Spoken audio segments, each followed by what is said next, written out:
During the school holidays, I took my daughter to a park. I had barely entered the park entrance with my daughter when a supercar crossed the solid line and rear-ended us. The man who jumped out came storming toward me, furious. Do you even know how to drive? Do you know how much this car costs? You can't afford it even if you went bankrupt. I was about to argue back since he was clearly the one breaking traffic rules, but I froze. That car looked painfully familiar. Wasn't that the supercar my mother gave me the first year I took over the Milton Group? Even the license plate was identical. My wife, Hazel Bishop, had told me the engine was broken and that she'd sent it to the dealership for repairs. I met the man's arrogant stare. Is this car really yours? He paused, then grinned smugly. My wife bought it for me. It's limited edition. Someone like you wouldn't understand. Go call your family and sell your house. You owe me $200,000. Sneering, he added. Don't try anything clever. My wife's the GM of Milton Group. She has serious connections. She'll be here any minute. I let out a cold laugh. So Hazel canceled on our daughter today, not because of a business meeting, but because she was out spending the holiday with her lover and his kid instead. Chapter 1. During the school holidays, I took my daughter to a park. I had barely entered the park entrance with my daughter when a supercar crossed the solid line and rear-ended us. The man climbed out aggressively. Do you even know how to drive? Do you know how much this car costs? You can't afford it even if you went bankrupt. I frowned and pointed at the solid lane marking on the road. Sir, you crossed the line and caused the collision. It's your fault. He cut me off impatiently. No, you're obviously at fault here. When you see a multi-million-dollar supercar like mine, you're supposed to move aside. Now pay me for the damages. I almost laughed from disbelief. Great. A professional bully. I pulled out my phone to call the traffic police. Before I could dial, the man, Saul Matthews, shot me a contemptuous look and grabbed my wrist, stopping the call. Calling the cops won't help. My wife has serious connections. I want $200,000 right now. Call your family and sell your house. If you make me mad, I'll ruin you. He was being completely unreasonable. He caused the accident, but he kept shouting like the victim. A crowd quickly gathered around us. Someone gasped. I've seen that car on TV. Only 50 exist worldwide, and it's worth $10 million.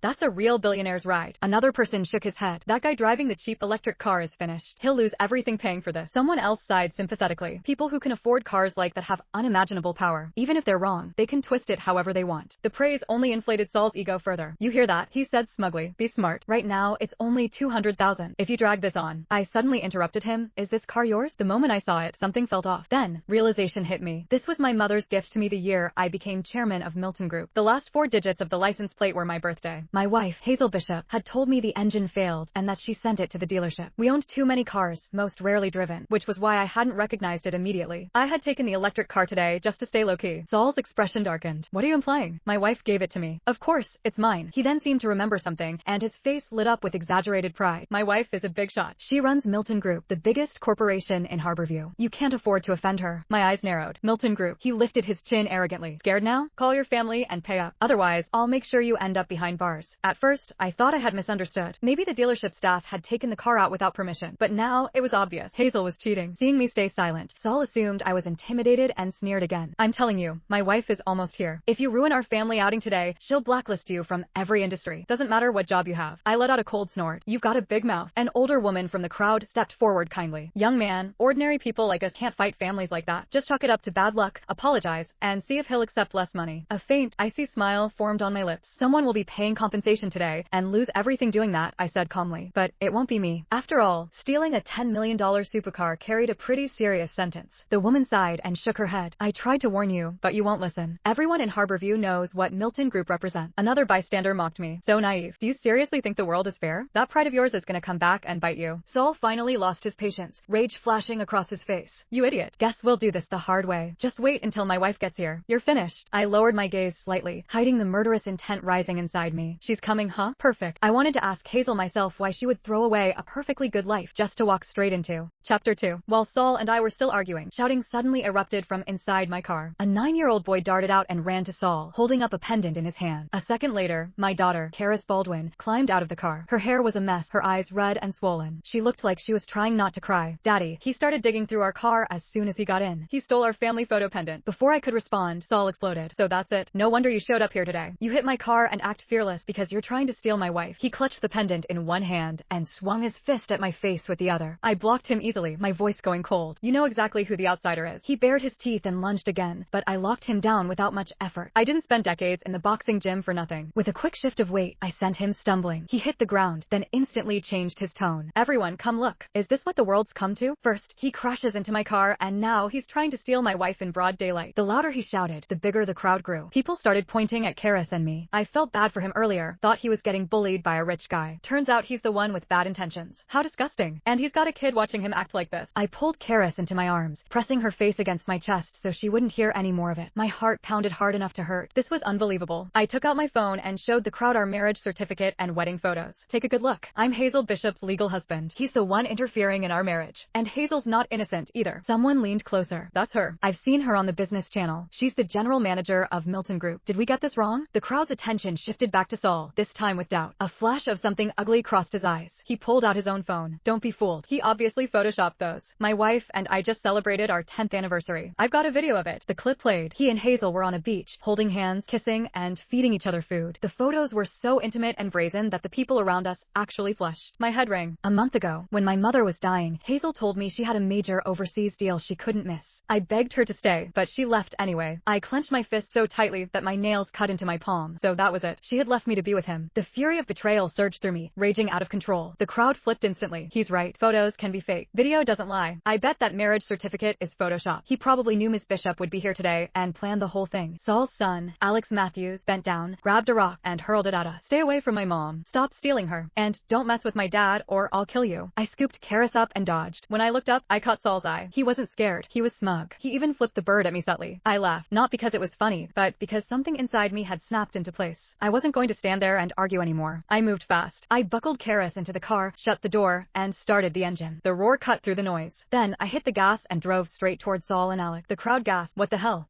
Someone screamed. I slammed the brakes with barely a foot of space left between my bumper and them. Through the windshield, I saw Saul's face drain of color. His legs gave out, and he collapsed onto the pavement. I smiled at him through the glass. Scared already? Then how was he going to handle what would come next? At that moment, a black car sped toward us. I glanced at the license plate. Hazel was here. Chapter 3. The moment Hazel stepped out of the car, she rushed straight to Saul and Alex. Alex ran to her first, his face scrunched up as he complained, "Mom, someone tried to run Dad and me over." Saul wrapped an arm around Hazel and shot me an accusing look. "This is all your fault. I don't know what kind of creep you attracted, but he's trying to kill us just to take our place." Hazel's expression softened immediately, and she comforted him. "Don't say nonsense. You and Alex are the only ones I care about. Who bullied you? I'll handle it. Whatever you want, I'll make it happen." From inside my car, I watched the devoted couple through the window, my chest turning cold. I pushed the door open and stepped out. "Hey, Hazel," I said evenly. "They were talking about me." I did that. Her angry expression froze. The color drained from her face for a split second. Saul quickly pulled her closer and pointed at me. "It's him. Hazel, you have to stand up for Alex and me. Blacklist him from every industry." I stepped forward, locking eyes with her. "Don't you have anything to explain?" Hazel's lips parted, but no words came out. Someone in the crowd shouted, "Miss Bishop, this guy claimed he's your husband earlier, and even showed a marriage certificate. You can't let people like that ruin your reputation." Another voice joined in. "He seriously thinks he has a shot with Miss Bishop? Just look at how in love she and Mr. Matthews are." The moment she arrived, all her attention was on Mr. Matthews. Like he ever stood a chance. Homewreckers like him are disgusting. Miss Bishop's got power. Handling a nobody like him is easy. Someone who tries to break up a family deserves consequences. The crowd's voices overlapped, louder and louder. Hazel clenched her jaw. Saul handed her the family photo pendant. Without hesitation, she threw it to the ground and crushed it under her heel. She kept grinding until the photo was nothing but torn fragments. My chest tightened. Then she spoke quietly, almost professionally. "Sir, using someone else's image without permission is illegal. I don't know you. Stop spreading false claims about me before my husband and others get the wrong idea." She paused before continuing. "As for today, you harassed my husband. I won't let this go. I want you to apologize to him right here, in front of everyone." A cold smile tugged at my lips. The woman, who stood where she was today only because of everything I'd given her, was now fiercely protecting her affair partner. Fine. I would give them exactly what they wanted. Before I could speak, Karis suddenly jumped out of the car. Her eyes landed on the shattered photo beneath Hazel's shoe. "Mommy, that was our family picture," she said, voice shaking. "It was my favorite. Why did you ruin it?" Alex glared at her viciously. "Who are you calling mommy?" The crowd looked at us with open disdain. Like father, like daughter. Miss Bishop already said she doesn't know them, and that kid still called her mommy. She's got no shame at all. Karis's eyes were filled with tears, but she refused to back down. "But she is my mommy." "Mommy, look at me." Hazel finally looked at Karis. Her expression turned cold and distant. "I don't know you," she said flatly. "Little girl, don't let your father teach you bad habits. Don't call strangers mommy." I pulled Karis into my arms and gently patted her back, calming her shaking shoulders. Then I looked around the crowd. A few middle-aged women were already live streaming with their phones raised high. I smiled faintly and raised my voice. "Everyone here can be my witness. Miss Bishop just said she doesn't know my daughter or me, correct?" The crowd looked confused, but nodded anyway. This guy's lost it. He was forcing Miss Bishop to admit she's his wife earlier. Yeah, he's definitely crazy. I kept my gaze fixed on Hazel. "Then I hope you stand by your words. You'd better remember everything you just said." Hazel let out a cold snort. Beside her, Saul looked completely triumphant, soaking up the crowd's approval. The ridicule around me grew louder. What the hell is wrong with this guy? Maybe he thinks pretending to be crazy will help him avoid responsibility. Everyone in Harborview knows Milton Group's legal team doesn't lose cases. Come on, everyone. Look here. This is the most shameless homewrecker you'll ever see. Mockery rolled through the crowd like waves. Suddenly, police sirens cut through the noise. Several patrol cars pulled up. Officers stepped out and called loudly. "We received a call about a stolen supercar car worth $10 million. Who made the call?